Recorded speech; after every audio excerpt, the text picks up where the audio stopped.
Futebol de Verdade com António Tadeia.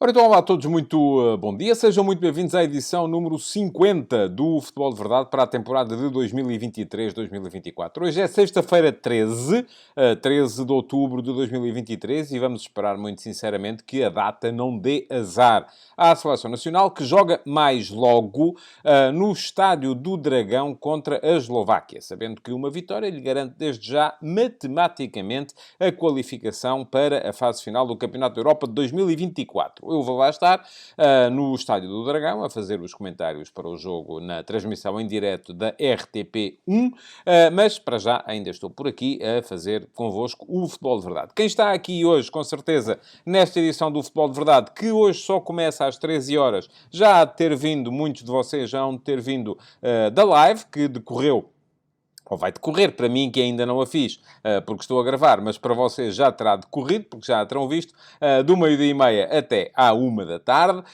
e na live vamos debater um bocadinho, ou já teremos debatido um bocadinho, aquilo que pode vir a ser a equipa de Roberto Martínez mais logo, frente à Eslováquia. Aqui, hoje, aquilo que há é Q&A. Vou responder a duas perguntas vossas, já sabem, como sempre, uma delas vem da caixa de comentários dos programas de ontem no meu canal de YouTube, e deixem-me dizer-vos que ontem houve outra vez menos perguntas. Isto de vez em quando a malta tem que vir aqui espicaçar um bocadinho, dizer-vos, lembrar-vos que para haver Q&A, para haver futebol de verdade, é importante que haja perguntas colocadas por vós na caixa de comentários dos programas regulares no YouTube. Portanto, façam um favor, vão lá deixar perguntas, que é para podermos vir a ter Q&A na próxima segunda-feira. E a outra vem da chatroom, perguntas do Discord, no meu servidor de Discord, ao qual acedem todos os subscritores premium do meu Substack em tadeia.substack.com. E fica aqui o link para poderem aceder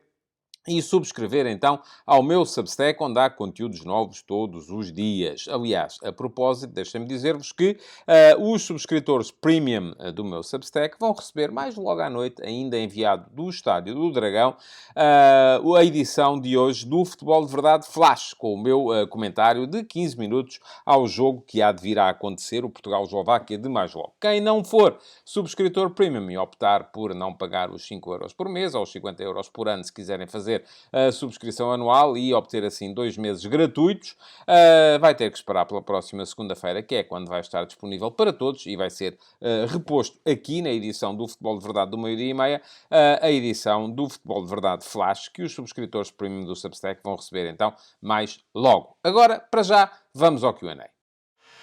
Futebol de Verdade com António Tadeia.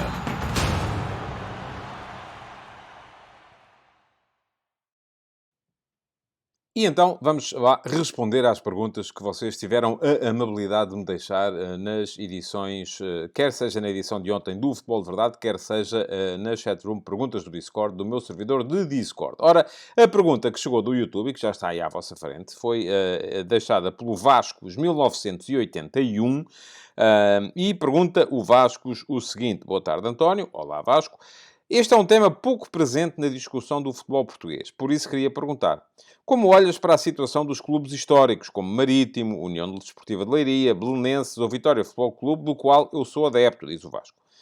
Mesmo o Vitória Sport Clube e o Boa Vista têm enfrentado dificuldades financeiras na Primeira Liga.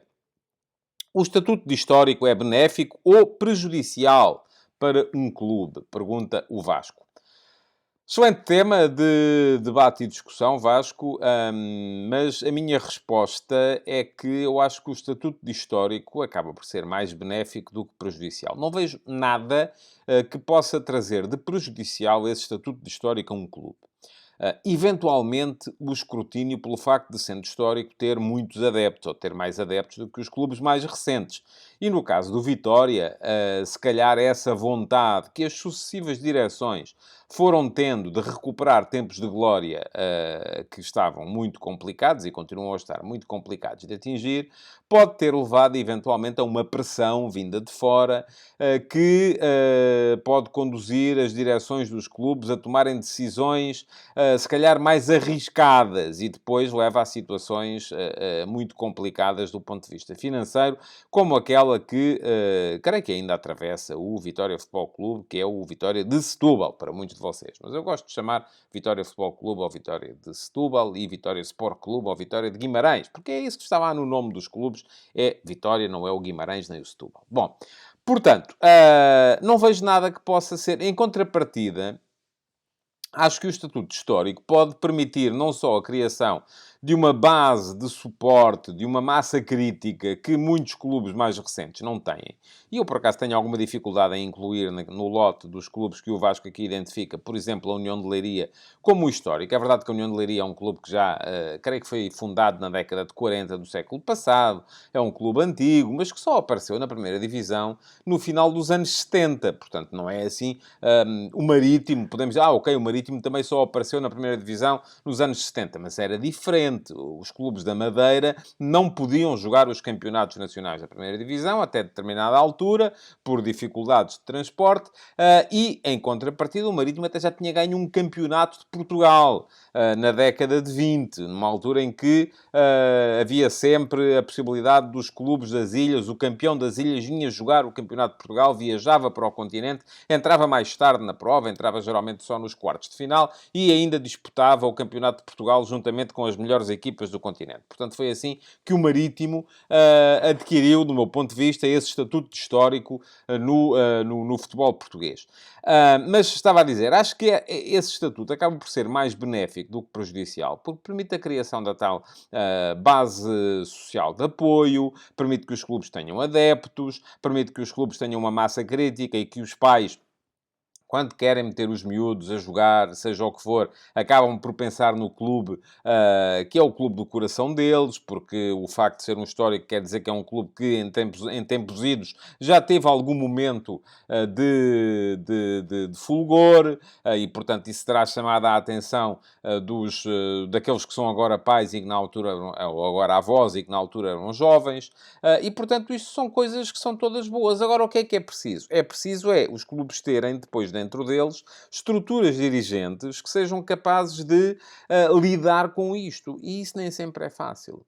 Porquê? Porque é preciso ter sempre os pés bem assentes na terra, é preciso ter sempre a capacidade para perceber o que é bom e o que é mau, é preciso ter sempre a capacidade para entender que, se calhar, há passos que são mais compridos do que a perna, apesar de se tratar de um clube histórico e que, às vezes, vale mais desiludir a tal base social de apoio, a tal massa crítica e ter campanhas, se calhar, não tão fortes para não se estar a incorrer em obrigações que depois não se é capaz de cumprir. E isto nem sempre é conseguido por quem chega à liderança destes clubes e chega com uma ilusão de grandeza que, se calhar, aquilo que é a realidade atual dos clubes não justifica.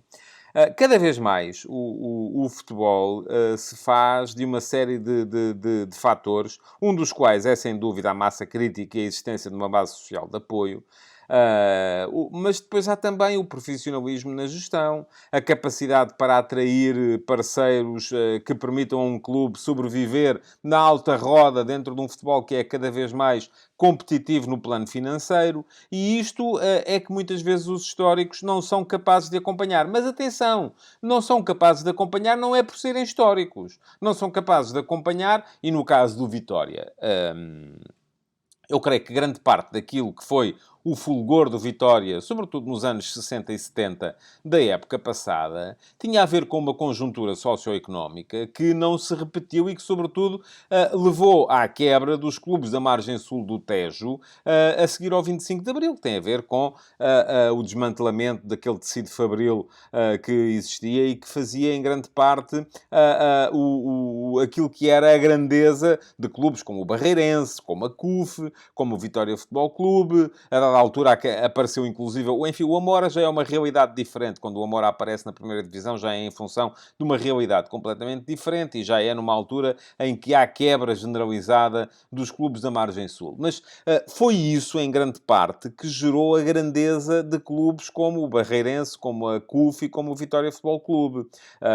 E foi isso que, em grande parte também, depois não sendo acompanhado pela realidade socioeconómica, acabou por levar a que o Vitória primeiro começasse a sofrer para manter um determinado nível, e eu ainda aqui há dias falei aqui do tema. O Vitória houve uma altura em que, sobretudo no início da década de 70 e final da década de 60, era um clube que estava sempre na Europa, e que não só estava sempre na Europa, mas conseguia belíssimas carreiras na Taça das Cidades com Feira e na Taça dos Vencedores das Taças. Foi uma altura em que o Vitória europeu foi motivo de orgulho, e com certeza não é do tempo do Vasco, porque eu percebo pelo seu nick Vasco 81, deve ser agora rapaz para ter 40 e picos, deve ter nascido em 81, a não ser que esse 81 daí venha de outro sítio qualquer, portanto já não vi o Vitória europeu, eu próprio já não vi, e já tenho 53. Portanto, aquilo que me parece é que o Vitória, depois a dada altura, primeiro sofreu para manter o nível, transformou-se de uma equipa de topo da tabela, equipa de competições europeias, numa equipa de meio da tabela e de luta para não descer de divisão. Há uma altura em que desce mesmo de divisão, ainda volta com um projeto altamente ambicioso, com o Malcolm Ellison, com uma série de jogadores que tinham sido campeões, com o Malcolm Ellison no Sporting, sobe de divisão, volta a conseguir chegar às competições europeias, mas daí para cá, aquilo que se tem visto, no caso do Vitória, tem sido quase sempre foi primeiro um clube elevador, que ora subia, ora descia, ora subia, ora descia, ora subia, ora descia, continua sem resolver a questão do estádio e dos terrenos, continua a ter muitos problemas em termos financeiros para conseguir congregar apoios, porque lá está, o tecido social da cidade de Setúbal já não é aquilo que era há 40 anos, e ao mesmo tempo, se calhar houve aí momentos em que achou que podia fazer coisas que na verdade não podia. Mas isto não tem nada a ver com o facto de ser um clube histórico. O facto de ser um clube histórico, aliás, até podia ajudar a que conseguisse fazer coisas que se calhar já não podia. Aquilo que aconteceu, se calhar, foi que muito provavelmente as lideranças acharam que o facto de serem um clube histórico podia permitir-lhes situações que, na verdade, para as quais, na verdade, o clube não estava preparado. E daí, ao tombo, foi um passo muito curto. Eu gosto...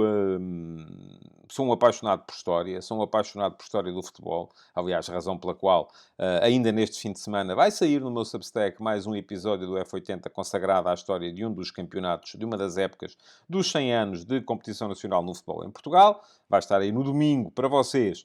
Já está escrito, só me falta agora acertar pormenores de publicação. A história da época de 1936-1937. Estava o Vitória Futebol Clube na primeira divisão. Sai no domingo. É para subscritores premium do meu Substack, embora os outros possam ler os primeiros 2 parágrafos, mas o texto é muito extenso e conta muitas histórias. Mas eu, como apaixonado por história, e por história do futebol em particular, gosto dos clubes históricos. Tenho muita simpatia pelos clubes que já foram maiores do que são neste momento, e por isso tenho alguma curiosidade e alguma vontade de ver o Vitória renascer das cinzas em que está neste momento. Mas neste momento a coisa não está seguramente fácil. O Vitória está nos escalões inferiores do futebol em Portugal, e não lhe vai ser fácil, a não ser que consiga, lá está, a tal gestão profissional e a tal reunião de apoios financeiros no tecido social da cidade, que lhe permita voltar a ombrear com aqueles que têm maiores orçamentos, e de forma responsável. Não creio que isso seja possível. Mas vamos a ver. É possível que a cidade de Setúbal consiga resolver estas questões e voltar a crescer para poder resolver estas questões ao Vitória. E o que é válido para o Vitória é válido para outros clubes. Enfim, o caso do Marítimo acho que é um caso muito diferente, mas temos o caso do Olhanense, outro histórico que também foi campeão de Portugal na década de 20 e que também está lá por baixo. temos casos de outras equipas, de outros clubes que já foram grandes. Olha Évora, por exemplo. O Lusitano de Évora. O Lusitano de Évora que andou durante tantos anos na primeira divisão. O Sporting da Covilhã, que andou durante tantos anos na primeira divisão. O Interior. Porquê é que os clubes históricos do Interior deixaram de ter representatividade nos mais altos escalões do futebol nacional? Temos lá o Grupo Desportivo de Chaves este ano e pronto. Deixaram de ter por uma razão muito simples. O êxodo em direção ao litoral da sociedade portuguesa fez com que as tais estruturas sociais de apoio acabassem por ser fortemente descaracterizadas e, portanto, os clubes deixaram de ter condições para manter o nível competitivo. Mas isto, meus amigos, não é um problema do futebol. É um problema, se quisermos chamar-lhe um problema, eu acho que é um problema da sociedade. Ao qual o futebol não tem capacidade para dar a resposta sozinho. Bom, Vasco, muito obrigado pela sua pergunta. Vamos passar desde já à segunda pergunta para hoje. Antes disso, quero dizer-vos que podem inscrever-se no meu canal de YouTube. Quem quiser fazê-lo, é só clicar em cima do botão inscreve-te aqui. Eu vou deixar aqui um link para poderem inscrever-se e já que lá vão, ativem as notificações para serem avisados sempre que houver conteúdos novos no canal. E isso acontece praticamente todos os dias, se não mesmo todos os dias. Portanto, já sabem, é inscreverem-se no canal, ativarem as notificações, deixarem o like no programa de hoje e deixarem perguntas na caixa de comentários para haver perguntas para a emissão da próxima segunda-feira do Q&A. Porque segunda-feira há Q&A outra vez. E já está aí à vossa frente a pergunta que selecionei entre as que vinham do Discord hoje. E a pergunta que selecionei é do Alexandre Salazar. O Alexandre está com o gatilho certeiro esta semana. Creio que já é a segunda vez que respondo a uma pergunta dele. E pergunta ao Alexandre o seguinte. Bom dia, António. Bom dia, Alexandre. Até que ponto esta mais do que provável qualificação de Portugal, possivelmente com pleno de vitórias e, quem sabe, sem golos sofridos, pode ser um pouco enganadora, atendendo, e temos que ser realistas, à falta de um adversário forte no grupo? Não temos nenhum tubarão no grupo, nem sequer uma seleção de nível médio que nos pudesse criar problemas, como uma Dinamarca ou uma Suíça, por exemplo. Acha que caso haja datas FIFA para amigáveis até o europeu, vai haver em março, Portugal deveria tentar escolher adversários mais fortes do que os deste grupo de qualificação? Muito obrigado. Obrigado, Alexandre, pela sua pergunta. O que me parece é que não podemos, de maneira nenhuma, estar a atribuir o facto de Portugal estar a fazer uma boa carreira na fase de qualificação deste Campeonato da Europa apenas a questões relacionadas com a fraqueza dos adversários. Vamos olhar para os outros grupos. Olha a Espanha. A Espanha está no seu grupo. A Escócia... Alguém estava à espera que a Escócia fizesse aquilo que fez? A Escócia é uma seleção de nível superior à Bósnia ou à Eslováquia? Olha que não parece, porque a Bósnia e a Eslováquia têm estado até em fases finais e a Escócia nem por isso. No entanto, a Escócia está neste momento à frente da Espanha na fase de qualificação. Portanto, ninguém previria, olhando para o grupo, que a Escócia, se calhar a malta até olhava para a Noruega e dizia, bom, a Noruega é um adversário, mas também não acho que a Noruega seja um adversário assim tão superior à Eslováquia ou à Bósnia, que estão connosco no nosso grupo. Grupo 2, sim, aqui sim, temos França e Países Baixos. É um grupo forte, com duas equipas muito fortes, tal como o grupo 3, com Inglaterra e Itália. Grupo C, assim é que é. Mas depois olhamos para o grupo D. A Croácia, que está neste momento atrás da Turquia. A Turquia não tem sido uma equipa mais forte do que a Eslováquia e do que a Bósnia. E, no entanto, está à frente do grupo. Olhamos depois para o grupo E. E então, no grupo E não há uma seleção mais forte. Temos Albânia, temos Polónia, temos República Checa. Enfim, Polónia e República Checa são duas seleções de nível médio-alto. Moldávia, perdão, e as Ilhas Faroe. Grupo F, a Bélgica. Quem é que tem a Bélgica? A Suécia, neste momento, é melhor do que a Eslováquia ou do que a Bósnia. Não parece, a Suécia está fora. Quem vai apurar-se neste grupo são a Bélgica e a Áustria. Portanto, também não é por aí. Grupo G, Hungria e Sérvia. E depois, o que é que temos? A Sérvia. Bom, a Sérvia bateu-se bem connosco na última qualificação.